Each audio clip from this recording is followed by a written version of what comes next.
You're listening to The Ryback Show. Feed me more. Welcome to The Ryback Show live. I am the big guy, Ryback. Good morning, good afternoon, good evening, wherever you are listening from. Happy Monday. Hope we all had a great and productive weekend here, and we're kicking it off this week. We're kicking it off strong. But first things first, guys, we gotta take care of a little business and a little thing I like to call paying the bills. Feed Me More Nutrition, available on feedmemore.com and Amazon. New customers can save 20% with discount code new customer. All returning customers, listeners to this podcast, can save 10% with discount code podcast10. Guys, stevia sweetened supplements, no artificial sweeteners, no artificial colors. Vegan-friendly formulas, capsules, guys, the best supplements on the planet at affordable prices. We do not charge you a premium for premium supplements. Fuel Meals, fuelmeals.com. Save 15% with discount code the big guy. Custom Meal Signature Meals, guys, meal prep at your doorstep. They make counting your calories and your macros very easy. If you're on the go and you don't want to eat that fast food, you don't want to eat the junk, guys, Fuel Meals is the place to go. Personal videos from yours truly. Cameo.com/the big guy Ryback. Videos for all occasions. Teespring, the official merchandise store for the big guy Ryback, me, and Feed Me More Nutrition, guys. Just type in Feed Me More store on teespring.com. As always, your podcast reviews are greatly appreciated on iTunes and Stitcher. Help get us over 700 reviews here, guys, and then on our path to 1,000. Your reviews, if you could take a minute. I hate leaving reviews. I don't think I've ever left a review in my life, so I'm asking a lot of you guys to be better than me and leave reviews. My book, Wake Up, It's Feeding Time, available on Amazon in paperback, Audible, and Kindle formats. Friend of the show, Zevia, stevia sweetened soda, the farmer's dog, real dog food for real pets.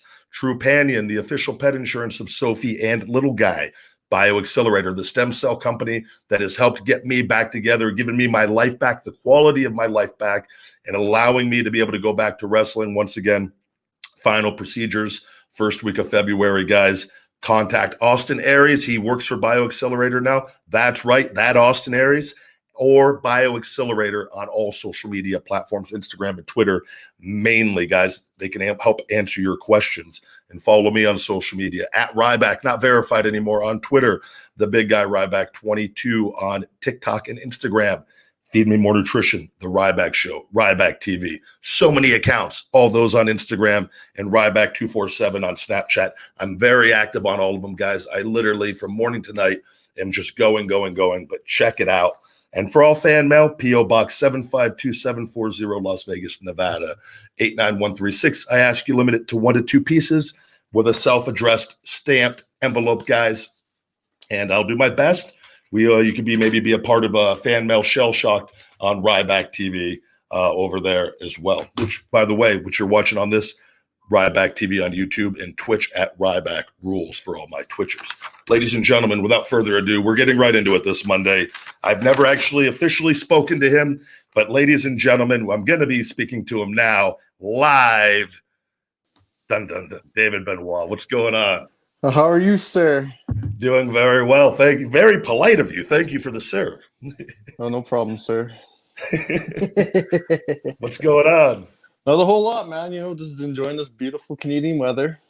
Yeah, man. No, it's I've always joked I want to move up there. Like I say Montana, but I'd be closer to Canada being a Montana because of the chaos going on in the United States and the world, and Vegas is getting really crowded. So Is it? Yeah. It's man, every day I call my real estate agent she's done other properties for me, and I go, she always wants to sell my house, and I was like, I'm never going to sell my house. I'm never going to sell my house. She wants the payday on it, and I finally message her. I go, I may be open to selling just to get away, but I don't know, man. I don't know, bro. It's getting crazy down there. That's for sure. What do you do up there, work-wise? I work as a chef right now. So. Oh, really? Yeah. So what's some of your favorite dishes to cook? I work at a steakhouse, so we cook a lot of steaks. A lot of steaks. Yep. Man, That's I've been vegan for almost 2 months now. But that sounds really good. I'm not one of those vegans though that were like, oh, steak and chicken or meat's gross. Like I'm like, no, it's really good. I'm just trying this and more performance based and loving it. But Well, there you go. I'm happy for you. do you get to eat a lot while you're at the restaurant or no? No, I'm just go, go, go, go, go. I used to work at Smoky Bones in Louisville, Kentucky. And I purposely got the job there for two reasons when I got fired from developmental. And one was to work on my speaking skills more because I wanted to get better at speaking because I always was kind of more shy and reserved. Mm-hmm. And that kind of forced me, even after being in wrestling, to put me in an uncomfortable situation to like pay my bills to survive, but also because my food costs were so high at the time. I was like, if I can get a job at this restaurant, maybe I can cut into lowering my food bill a little because the money, I didn't know if it was going to be as good as even developmental at that time or not. But man, they took care of me. The cooks there, they would mess up on purpose and hide steaks and hide food in like the little to go deal. Mm-hmm. We'd had little special locations. And that's where Feed Me More was actually. And the Big Guy and Feed Me More were created in that restaurant. Wow, So, that's crazy, man. yeah. But I was always curious. The cooks were always, though, the cooks had it a lot harder because they have to stay back there. And it was, unless like the manager, something happens, he's like, oh, go ahead. But just because sanitary reasons, everything, you know what I mean? Like, it's tougher. So, Well, it definitely is. It definitely is. What's this? Pretty cold up there? Yeah, it's probably like minus 17 degrees Celsius right now. Matt, you're wearing a t-shirt, but you're indoors too, though. No, I'm You're indoors though. You're like, I wear it's I was gonna say it's cold here, but it's like 50 something here. So Oh, it's that's not nice. yeah, no, it's t-shirt weather for me, but like a lot of people here, they're like, it's freezing. And the summer here is ridiculous. So it's that 110, 115, 120, but Oof. you get used to it, but you don't get used to it. I used to go sit in the car when I was a kid in the heat because it was like a sauna to me. I was crazy. And and like, but now I go, what was wrong with me, man? Like, I don't even like, I couldn't do that now. I don't know, No. but I enjoyed it as a kid. Damn. Did you catch the AEW Full Gear pay-per-view? Yeah, I did. I enjoyed it. I did too, man. That's I'm like legitimately excited about wrestling more than I've ever been. Definitely love AEW. It's a quality company. No, it's like night and day from everything I've seen in the wrestling business and everyone I've talked to over there. It's all the same positive feedback, which tells me nobody's lying because it's all. And I'm like, man, it sounds so enjoyable to like what wrestling should have like always been, but. You know, and everyone has different experiences, and it is great. Like I did the Indies for 2 years, and it was a lot of fun, even being hurt. Mm-hmm. Like I wish I wasn't hurt when I did it but it was like it was so much more laid back and just an enjoyable process. But absolutely, man. You have intentions eventually though of getting in. I've heard you because like on Chris Van Vliet and everything of getting into the business. Yes, sir. Are you ready for this, David? Yeah, I am ready for this. I'm ready to whip some ass. How old are you now? 27. Okay. Oh man, you got plenty of time. Oh, absolutely, man. Dive in and just go, man.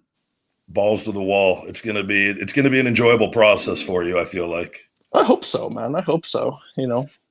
Do you have a lot of fun? Do you have a lot of friends in the wrestling business right now, or acquaintances, guys you talk to? Chavo Guerrero, great Chris guy. Jericho. Chavo was my first match in WWE. Is Skip Sheffield. Really? I believe we were in Tennessee. I believe we were in Knoxville, Tennessee. I was nervous as shit because I was coming up from FCW. This is before NXT or anything. And they were thinking they wanted to get a look at me, and we didn't know about NXT at the time. So in my head, I'm thinking this is my big break, and I'm going up as Skip Sheffield, but I'm all in, I'm committed to this. And Chavo, he was at that point, and I look back and I understand because at the time you're young and you're hungry and you're coming in and life is great. You know, everything is beautiful. And you see like veterans up there who aren't happy. or they're at a different point in their career. Like Chavo was like where he'd had a great run, but things, it happens to everyone at various points. Oh, absolutely. And he was, obviously he's doing the dark match with Skip Sheffield, so I could see that he probably wasn't as enthusiastic and big jacked up guy coming in. He's going to put over in the dark match so they could see about a new guy bringing in to do something with. And I look back at that, because at the time I was just so happy. I'm like, man, where's Chavo? And he wasn't mean to me at all. He was actually great with me, but I could just see the demeanor. I go, man, why?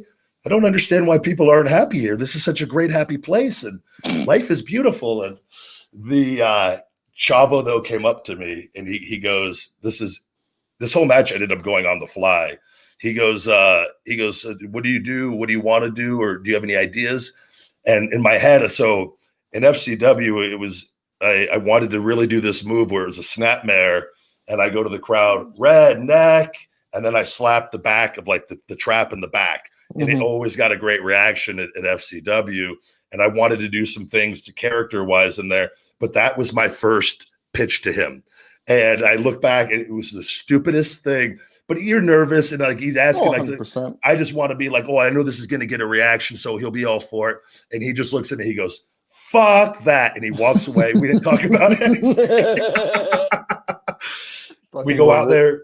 We had what I would consider to be a good dark match. Crowd was into it. Had a promo, but I was always grateful. He was always kind to me, and he took care of me out there, and that was and it gave me a good of being a professional understanding of that, regardless of how you're being used or what you think. Or he went out there and I'm so happy. But great guy, Chris, same way, man. I talked to Dean Malenko too. Another great guy, so knowledgeable, and like 100%. Those are good guys to have in your corner. And Chris, I told people, is always like from all the main event guys that I worked, Chris was the best. And I say that, and not even in the ring necessarily, even though in the ring he's incredible, but 100%. Just overall, like talking to me afterwards. What did you think? This is what I think. And like was just a professional in that very sense. And he put me over, which was at a point when I was getting kind of lost like 7 pay-per-views in a row in the top spot. He wanted to work me at Mania, which they didn't figure into what they wanted to do to kind of take me out of that.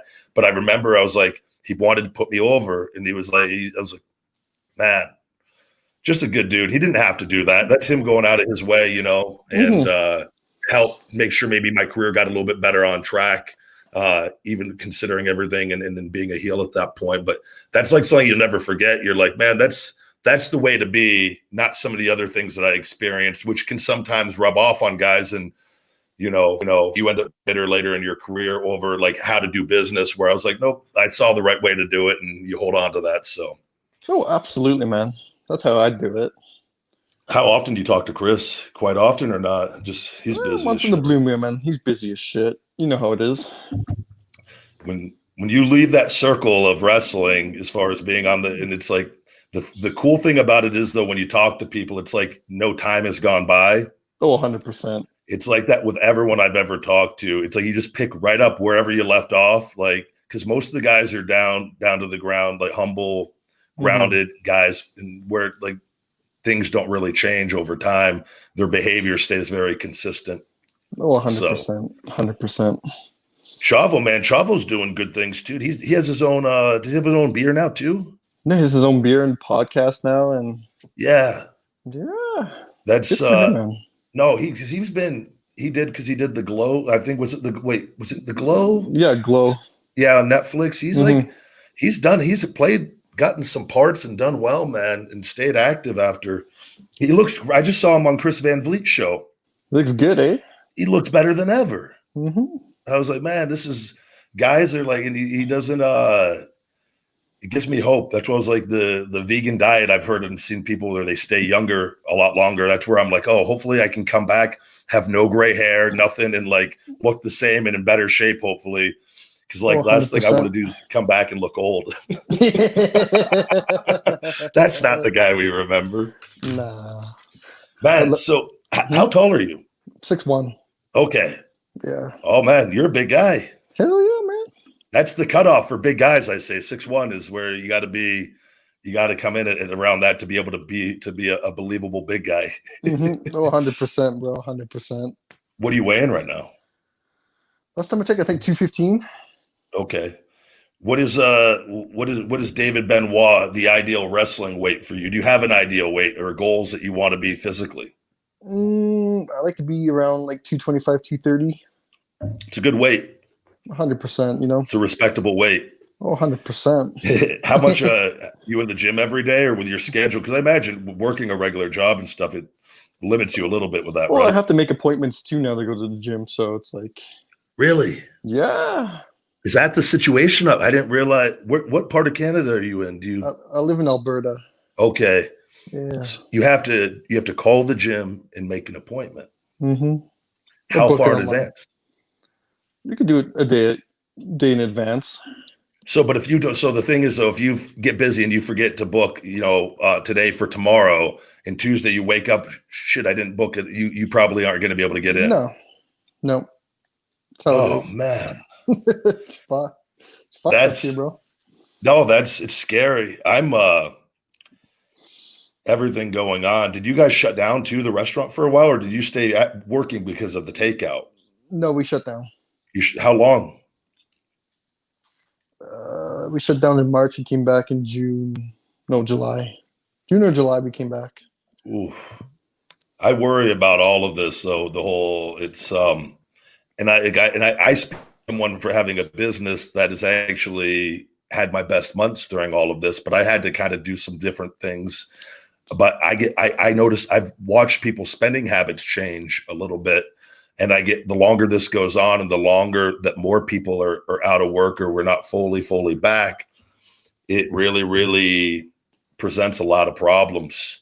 No, And, it definitely does. But also I did see they actually today posted that the trials on the vaccine, I think from Pfizer, were like 90% successful, which is, I guess fantastic news. Oh, it is fantastic news. Need to open up. If that's what it takes, like to get things to open, because I was just like, who would have thought from, essentially mid-March is when I think here everything started, that we would be sitting here, in November, getting close to the halfway point in November, and we still don't have a definitive answer on what's going on. But nope, not at all, man. I was in Vegas in January there for a week. Oh yeah, right before all this shit went down. Yeah. I remember though telling like my dad and like talking to him and just saying like I go, this is gonna be bad. Cause he was, it'll be fine. I go, no, it's gonna be bad. Like I can see I go, they're counting the numbers like already. Like I go, they're making a count. Mm-hmm. Like there's something going on when as soon as you put a count on anything, they're trying to get it over and they got it over. And it's it's interesting, man. I think they're gonna put more restriction on us now. So that seems like I've heard multiple things that in some places are going the other way. And I'm just like, no, please. I got to get these stem cells in Colombia in February. I'm booked now finally, but I was supposed to be booked in April this year. Mm-hmm. And then it got everything because the borders got shut down. I go, man, if everything gets shut down again, I'm literally waiting. But it's like, I don't want to go back to wrestling if there's no crowds anyways. No. That would be AEW's doing crowds though. Smaller ones though. But I was like, for me, it's like I've been out 4.5 years. And like when I eventually go back, like just for what I've overcome, I was like, I can't go back to like not having a crowd. I just, I was like, I got to hold up. But at the same time, if this was like, well, this is 5 years, I was like, well, I got to make a decision then. Oh, 100%, man. I see New Japan's killing it right now. Are they doing full crowds? I think so. Man, might have to go there. just so the crowd is the deciding factor. Oh, 100%, man. I'd want to go to Japan. Have you been there at all yet or no? No, I've never been there. I've wrestled there I think, and I say a handful, and I mean I think just a few times actually in Japan, and I think it was all on. I don't know if it was either we did a 2-day or 3-day thing where we were there, because I know it was at least 2 because it was on part of a bigger of the tour. Mm-hmm. But man, it was a pretty surreal experience. And even in the back in the locker rooms, and it's just different, like everything, the culture, and the hotels were super small. I remember though, but they had red wine in my hotel room, which I was really happy about. And I don't know how I got that. I may have, I just remember there was red wine in Japan and I was really, really happy. There you go. Man, so you diving into wrestling, man, getting in, like I'm excited for this. Do you in your head, like, how do you, like, from like a wrestler standpoint, do you like know like what kind of wrestler you want to be? Or you like this is going to just figure it out as you go along? And Like, I want to be technical a little bit. absolutely. Oh, 100%. Make it believable, Yeah. No, I think it's going to be good for you, man, and getting around the right people Mm-hmm. and Oh, just committing 100%. yourself and going in and not like it's going to be I think a really pleasurable experience. And I think just shutting out the outside noise of All the haters. yeah. Do you get a lot of haters? Oh, all the time, bro. It's All the always, time. I always am fascinated by I mean, everyone gets them in their own way. I surely get my fair share and blocking them, but I think it's just the ability, like the longer it goes on, you just realize like what it is and you just become immune to it eventually. Like I can see anything now. Like there's nothing anyone could tell me that could ever like, man, like ruin my day. But Mm-hmm. it is a different world on that end No, it because definitely is, man. Or they keep asking me, oh, when you gonna debut? When you debut? Or when you going to AEW? can I get some training under my belt first? Yo, can I drop? I'll drop a trailer when I'm ready to drop a trailer. Yeah. I'm Enjoy not. the man training. It took me. I came in though I actually got a story. I don't know if I trained with your dad with Bill DeMott in Deep South Wrestling, and which is a really screwed up day for me. Bill, I love Bill. Bill was the hardest trainer I've ever had, but he came from all those guys came from that mindset of like, you put guys through their paces and see if they want it, regardless if you got a developmental contract or not. But like they had it was a harder mindset. It's entirely different. I'm actually so grateful because I have it in me, and and that's why I contribute a lot of my success to it.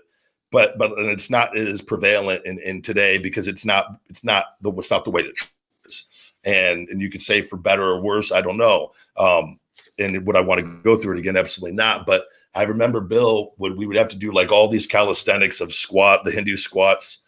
Your dad was really big into also, and I still am, and it's because of conditioning in the legs, which I got from your father. Actually instilled that because Bill, and I always listened to Bill, but when I heard Chris come down and preach it on the power of Hindu squats for our legs, because if you you're going to get tired at different points, but as long as your legs don't give out on you, you can keep going and you can keep digging as long as you can. But if your legs give out, it's really tough because you can't walk, you can't move, you can't maneuver in there, you can't think because you're so. Bill, we do all this. We had to do like a 1 or 2 mile run around the building in our gear and our boots and our pads.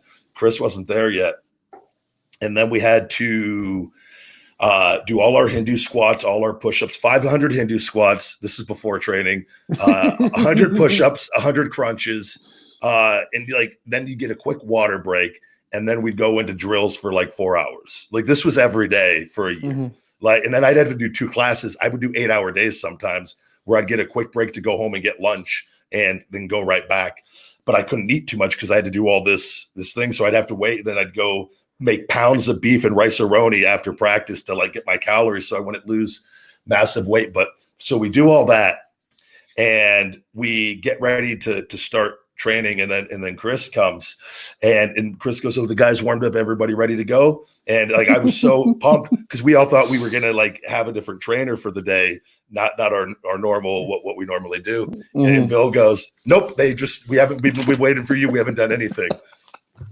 We have to go through warm-ups." The same thing. So before, and I'm going to preface this story with this. I have a bruised tailbone at the time that I took a bad bump on something because we'd have to sometimes do some pretty screwed up things. And I bruised my tailbone, but I didn't say anything. And we didn't have like trainers or anything. We do another 500 Hindu squats. We do the mile around the building again. We do the push-ups because nobody's going to say I didn't warm up already. And then like people are like really, they can tell that your dad was like, oh, why we thought we were all in like really bad shape. And it was like, I was like, no. And finally, though, we start doing and different things, and it's good. I took a bump though, and I took it. I was taking bumps kind of not how I normally did because my tailbone is killing me. And Chris said, I don't know if he asked me how I was or something, and I go, no, I'm good. And then Bill goes, no, he just doesn't know how to bump. And like, so Chris doesn't know. I'm brand new. So we end up. I had to take 50 arm drags from your dad in a row, and with your dad in full blown going mode. And but it was the greatest experience because I got to see the intensity, and I didn't get to ever have a match with him, but I got to experience because he didn't have. That was how he wrestled, and like so I got to experience that, and it was ingrained in my brain. So that when I performed, and finally when I took off, and a lot of the things that I was taught early on, everything started making sense. I had that believability, I believe, from my training, but that experience always sticks out of my mind because it was at the time I didn't realize how valuable of a lesson that really was of just getting to do that, and not even from taking the arm drags, but experiencing just the commitment of perfection in the ring of believability that I feel I've been able to take that with me in my career. So that was always a really cool day. As hurt as I was, it's something I'll never forget. So that's awesome, man. That's awesome. But I think you're going to definitely, man, the intensity is my favorite part of pro wrestling and going out there and the believability. Oh, 100%, man. And I think if you can do that, it's the sky's the absolute limit with what you can do. Oh, 100%, man. 100%. You got to talk, I know, with Chris Van Vliet, man. He's one of my favorite interviewers. Oh, he's definitely one of my favorite. Do you talk to him often too, or no? Yeah, I talk to him a lot. I talk to him a lot. He's a really, really good guy. People don't realize that guy. I mean, you can see the hustle for like the interviews and stuff, his commitment on that. But like, if you look at like what he's done in his real life, and then he has a business too, a fishing business that does well. And he helped me so much just with our conversations, not even trying, but just like, he's like, you need a fulfillment center, like with the supplement company, because he saw how busy I was doing everything. And it just like, it opened the door for me to turn Feed Me More Nutrition up rapidly. And that was like that was a year and change now that happened. But you did your interview with him here in Vegas, right? Yep. Was it the Excalibur or no? No, it was at the Trump. Oh, okay. The what's it called? Yeah, because that was a different time. When he was here for me, I think it was the debut of AEW. The Double or Nothing. Double or Nothing. It was the first one. I was there for that. Yeah, man. So you've seen AEW. You've been backstage there already, then, right? Yes, sir. Is the environment a little different than like WWE? And I don't want to talk bad about WWE or anything, but like, is it a different environment from your time? Have you been backstage WWE? Yeah, I've been backstage many times, man. Many times. Environment a little different or no in your experience? I'd say yes. Because everyone seems to be more happier. I find I've seen a lot of old ex-employees there at AEW. Yeah. They're just a lot happier. So that's the vibe, and what I've kind of been told too from everyone, and it starts from the top down with all that, and like the guys, because wrestling is like it's more of I feel like a team atmosphere right now of building, and everyone realizes they all need each other to do what they're going to do. And like I've been very like, I think they're going to be the number one promotion moving forward sooner rather than later. I think so too. With what they're doing, and like even with the work schedule and how they're treating the talent. And I think it's going to force, it already has in a way to WWE to alter things a little bit, but I'm a big believer like that work schedule needs to change, because it's not, it's just not conducive to a healthy lifestyle in any way, shape, or form. And I just, and I've lived it, and they've been like with my stuff, they've not been there one bit, no phone calls, nothing. And it is, and I'm very vocal, and there's a lot going on with me with everything with my trademark and stuff that they've done but it's like, I look at what AEW is doing and I'm like, man, this is, because before it was like, get better. And then what are the options going to be? And there were like, now there's quite several different options where guys can go and do just as well, I feel. No, 100%, man. You got the NWA, you got, Impact Wrestling's making some big moves.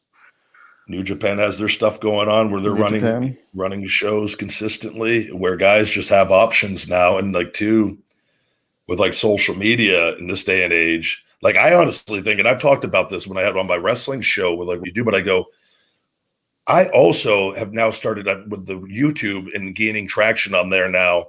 And I wish I would have made this so much longer ago, but I go, I can literally just go do indies. I can go do one indie every other week if I want, get it booked for a main event match or whatever match we want to do, film it, and broadcast that on Ryback TV under my own thing and make my own money with my ad revenue and my following and people where they have to tune into that to see my wrestling. And it's a whole different, it's maximizing the independent contractor thing of working for yourself and not getting tied down to like a contract where I feel financially it could actually be just as good as anything on TV if done right over time. And I go, that's an option. That wasn't necessarily an option prior with things. And so I go, I'm excited, man. But how active are you on social media now? I'm just active on Instagram, bro. Is that your favorite platform out of all of them? Verbally? Oh, 100%. I practice all the time, man. Yeah. What do you think for wrestling? So what do you think is going to be your biggest obstacle in wrestling, getting into wrestling? Or do you have any right now? Or you just say whatever happens, happens? Like, but what do you think it could be? I think anything could happen, man, honestly. I like to wrestle Dominic Mysterio too. Yep. Yeah. I think that's so. Is WWE on your? Would they be on your radar too as a possible place? I don't want to go there. Yeah. No, I respect that. I think that's man. That shows a lot about your character. Even saying it, like that's not a bad thing. No. I'd rather go to like New Japan, AEW, Impact, AAA, NWA. Get some experience underneath my belt. Absolutely. And it takes time with this too. Like I could tell you, I remember where I was when I first started and I didn't come from the business, but I grew up watching it. But then and a lot of that came too with the training and how I got brought in but it ended up helping me on the latter part.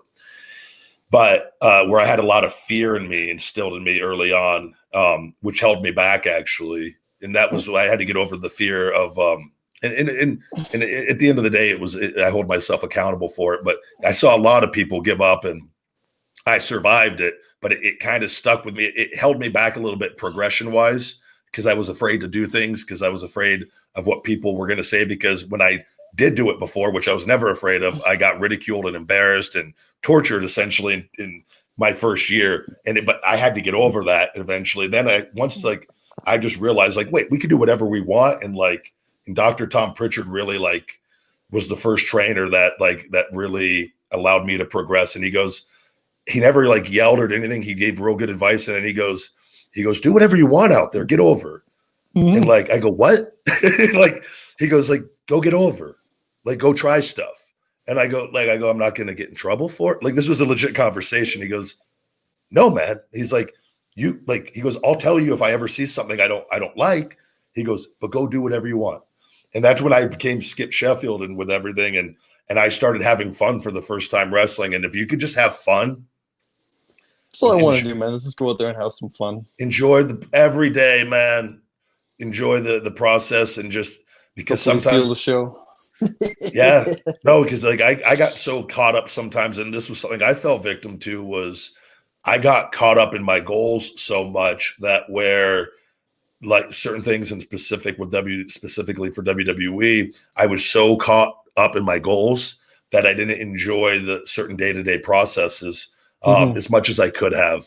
And whereas I'm grateful now to I've gotten my health back, because I think I'm much more appreciative of each day now, and feeling good. And I think if you go on with that mindset, man, and it's gonna be, I'm excited for this journey for you. I think it's gonna be really good. Oh hell yeah, man! I got a few things going on. I got another project going on here, so we'll see where it takes.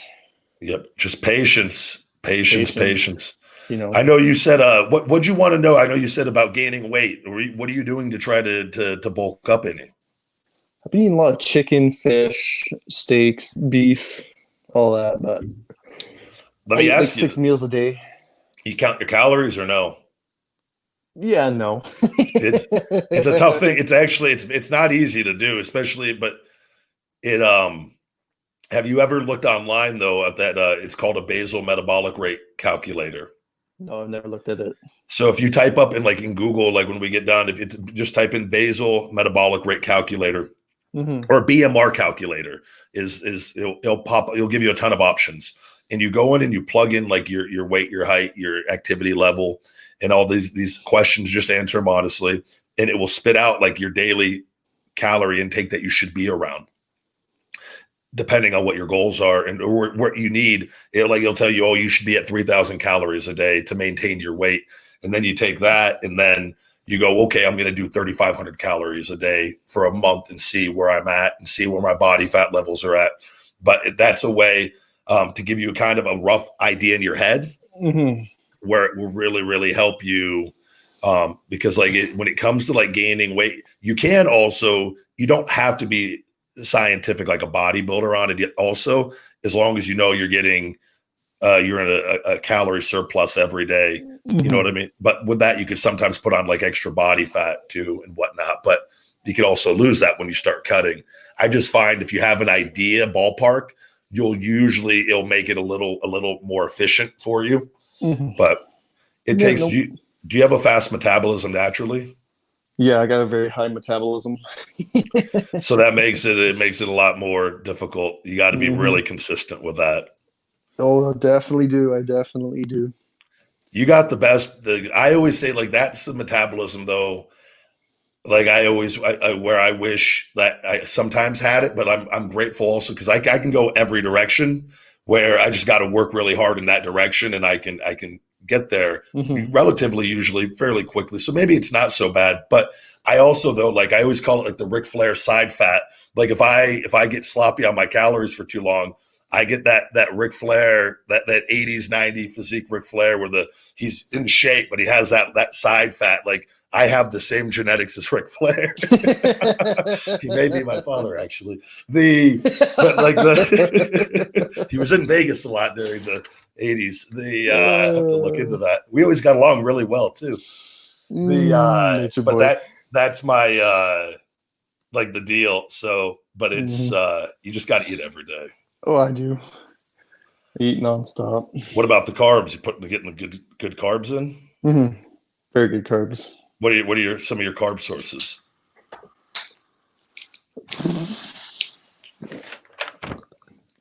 You do a lot of rice? A lot of rice. Definitely a lot of rice. Awesome. I think just check out that BMR calculator though. And it's with today's guys too with you, who are some of the guys that you like to watch right now in the game, in wrestling? Any promotion in general? Any promotion? Yeah. I watch Carl Anderson and Luke Gallows. Luke is here in Vegas right now. Is he? Or he was. He messaged me the other day, and then I didn't get back till yesterday, I think, or the day before. But he was out here. I think he's out here with his wife, though, and they're just having a good time. Oh, that's good, man. They're good. Luke Gallows is one of the most, both him and Carl. But Luke, I'm a huge fan of his Sex Ferguson character. I could watch that guy all day long. Oh, me too. It's it's so different than his wrestling. He always plays the serious wrestling characters for the most part. And then like these other characters, that's the guy I knew in Deep South Wrestling. He was always wild and silly like that, man. It's one of my favorite things. Oh, absolutely, man. I watch Okada, Naito, Evil. What's FTR, Young Bucks, Kenny Omega, Kenny, man. Yeah, all of those MGF. guys. You're enjoying I'm enjoying the Jericho MJF stuff right now. Oh, me too. Very good quality. Chris is so great at, man, to like what they like. I'm really like what AEW has done, and like, you know, him having the championship first, I thought was such a key piece in all of that. And then Moxley taking it, the right guy to take it from him, and where hold it for a bit. And I feel like what we're going to see is, I think Moxley's time it's going to be time for Omega to have his big run that everyone's been waiting for. And when you look at what they're doing, I go, that is way better than starting off with Omega with it. Like it helps establish the company. It allows 100%. People to get familiar with Omega. And I think him and John are going to just absolutely do something really, really special this time around. But Chris, I'm always so amazed. He doesn't have to have the championship, but he keeps himself figured in. And like, arguably, that's the best storyline going in all of wrestling. And like, you just look at time and time and time again. Even if he's not the holding the main title in the company, or even holding a title, he knows how to get himself over and adjust and evolve and stay figured in. And it's like, it's my favorite thing to watch right now is like what's going on with this, because it's storytelling at its finest. Oh, it's great. I love it. Him and MJF, man, that was I really enjoyed their match. I love that finish the other night. It was perfect. It was perfect. It was good. Yeah. And like Wardlow, I think Wardlow, man, I think that guy has got a really, really huge upside on. I think singles Wardlow does some really, really great things. And I look forward to seeing that, because that's surely going to get figured into all of this. And I think it's going to be a way for him to get into a singles role eventually. And I think they have another monster star with him. Like, 100%, man. Yep. 100%. I absolutely agree. I could see him going for the TNT title first. Yeah. Build them up and then go for the world title. Yeah. If they do it right, there's no doubt. But it's all like, I look at where they're at, you know, a year and change in. They're creating their own stars. Darby Allin, like the next Jeff Hardy almost. Yeah. And guys like that, I always say too, even if he's on the smaller side, but I go, you don't always have to be the main event guy. You could be the most over guy on the show and not be the main event guy. It's like, especially in this day and age with branding, and like, that's why I think social media is so important. That would be my one piece of advice. I could go all in on social media because I think the biggest stars, the wrestling bubble is so small in the real world that if you could become a star in the real world with real people, which is kind of what I'm trying to go, like, I want people to know me outside of wrestling now, that I think that there's such a possibility to become even bigger with social media than sometimes WWE at the time would want you to get. Now they can't control it, which is why they're trying to gain control over that aspect of it. Yeah. Which is bullshit. It's horrible. But like, it's completely horrible. And I knew that when I was there, when they tried, and I go, but now social media, you can really, nobody can stop you. If you go out and you put out content and people like you, nobody can stop that. And you can now monetize that and there's kids that make $25 million a year on YouTube. Yeah, I know. I see that. Like these kids are killing it. It's just, I was like, man, but it's, I'm looking forward to your journey with everything. And they'll definitely, I have a feeling maybe down the road, if you're ever back in Vegas, we'll get some training sessions, maybe in the ring and weight training and do some Ryback TV videos, eating some vegan burgers in the car, or maybe I have a cheeseburger with you. I don't know. I've had vegan food before. It's not bad.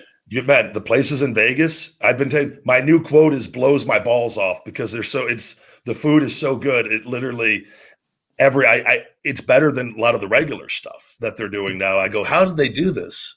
But really? Yeah. That's crazy, man. That's crazy. We'll hit up some spots out here. We'll get you and Austin Aries. We'll do a Three Stooges eating vegan food. I'm gonna chop the shit out of Austin Aries. Do you know him pretty well? I've never met the guy. Oh, okay. But I would love to chop him though. I get along with him well, man. He's a good dude. He he actually works with BioAccelerator. He's handling my case now with them. Really? With them, yeah. I've heard good things about that company, man.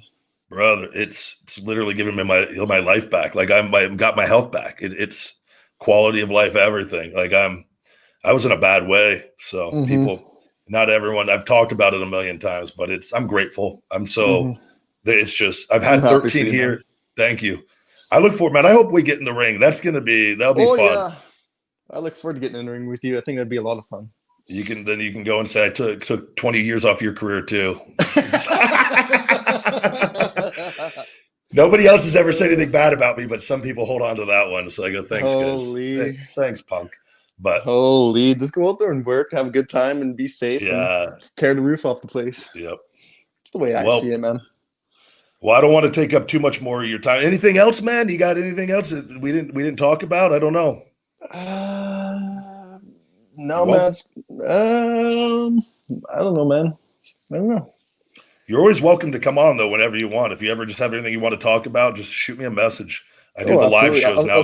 I'll shoot you my number here after. Yeah, absolutely. Please. Yeah. I will. What's the best place for people to follow you on social, on Instagram? I think the real David Benoit. Okay. I think it's 1. Yeah.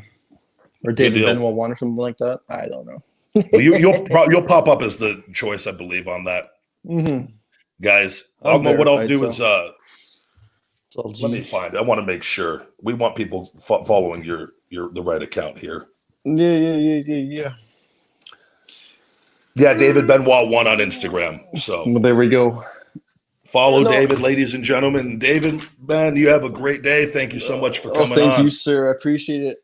All right. Until next time. Until next time, my friend. All right, buddy. Cheers. Take care. David Benoit, ladies and gentlemen. Big thank you to David. What a lot of fun. I like the live shows, guys. It allows, we'll have guests that, like I told you, at random times still, but doing a few shows a week. And there'll be the shows where it's more, just talking, motivation, positivity. But I hope you guys enjoyed that episode. They're a little more laid back conversations. And I'm really looking forward to seeing David just in being happy and enjoying life and doing what he loves. And I think the sky's the limit for him in life. So very, very grateful for his appearance. Looking to see if we had any other questions here, guys. But other than that, guys, make sure you check out Feed Me More Nutrition on feedmemore.com. Again, new customers can save 20% with discount code new customer. Podcast listeners can save 10% with discount code podcast10 at the end of the checkout process on feedmemore.com. Thank you guys very much for listening. Let's have a great day today, guys. Be good human beings. Re-rack your weights. Return your shopping carts. Hold the door open for somebody. Smile at somebody. And if it's a hot chick, don't smile all weird. Just give a little nod and a smile. Say hello. Let's be good human beings. And until next time, feed me more.